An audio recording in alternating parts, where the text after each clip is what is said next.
Deus falou comigo hoje que acerca de todas as pessoas que estão nos ouvindo nessa tarde e que nos ouvirão muitas outras vezes durante muitos outros dias, porque hoje a gravação e a internet nos possibilitam isso.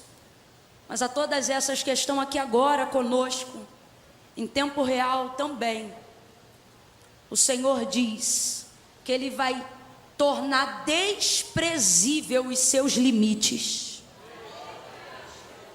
Literalmente, para Deus, aquilo que te limita torna-se a nada.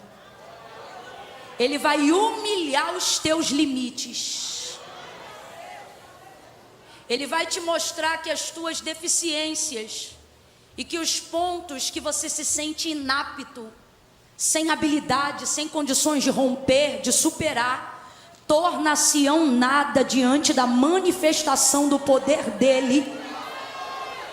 Quando Ele se dirigir a você. Oh, aleluia. Oh, aleluia. Eu tenho um versículo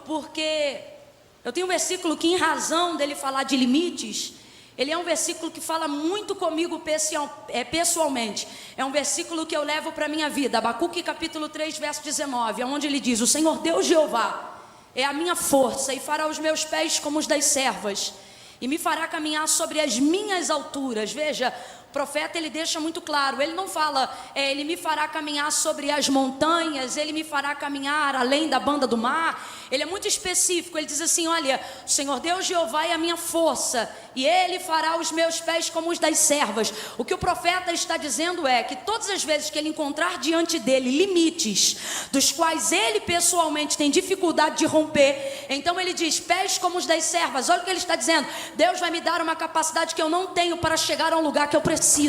Veja isso.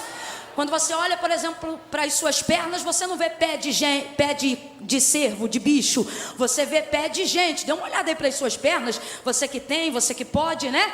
Você vai ver pernas de um ser humano. Mas olha o que ele diz: pés como os das servas. Para quê? Para me fazer subir, para me fazer caminhar. E ele não diz acima das alturas, ele diz das minhas alturas. Porque nada para mim e para você é tão alto quanto os nossos próprios limites.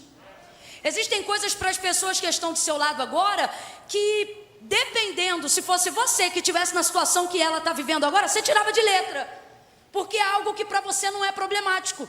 Agora, na situação que ela está, às vezes aquilo que é fácil para você é difícil para ela, e aquilo que às vezes é fácil para ela é difícil para você, porque na verdade os nossos limites não têm necessariamente a ver com o que o outro é capaz de fazer, mas com aquilo que nós não somos capazes de fazer. E muitas vezes nos sentimos muito mais humilhados, desprezados, deficientes diante de uma decisão, de uma ação que nós precisamos tomar, independente de ser fácil ou difícil, mas simplesmente por percebermos que às vezes outras pessoas são capazes de fazer coisas que nós não sabemos. E aí vai entrando a comparação, o que faz a gente se sentir cada vez pior, porque parece que a gente não tem habilidade para fazer nada, e parece que a única coisa que a gente talvez apresenta a habilidade para fazer, de repente não significa nada. E por que não significa nada? Porque vivemos caminhando sobre o método da comparação, quando na verdade a gente não tem que trabalhar para superar uns aos outros, quando na verdade a gente não tem que viver o tipo de vida para saber quem é melhor do que quem canta melhor, quem prega melhor, quem tem mais unção, quem expulsa mais demônio, quem tem mais poder, qual ministério é mais famoso. Não, na verdade a grande guerra da vida, mas que traz também o maior triunfo e a maior sensação de conquista, não é aquilo que eu consigo fazer a mais ou a menos do que ninguém, é quando eu encontro em mim capacidade de superar aquilo que limita a mim mesmo.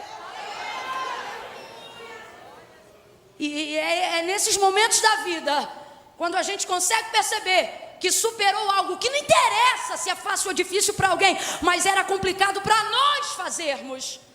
Quando a gente consegue ver isso, a manifestação do poder de Deus fica muito clara. E aquilo que Paulo ministrou aos coríntios fica ainda mais claro, quando ele diz categoricamente: porque Deus não escolheu as coisas que são, mas escolheu aquelas que não são, para confundirem aquelas que pensam que são. E aí ele diz: quem são essas que não são? Para confundir as que pensam que são. Aí diz assim o texto: escolheu as fracas. escolheu as desprezíveis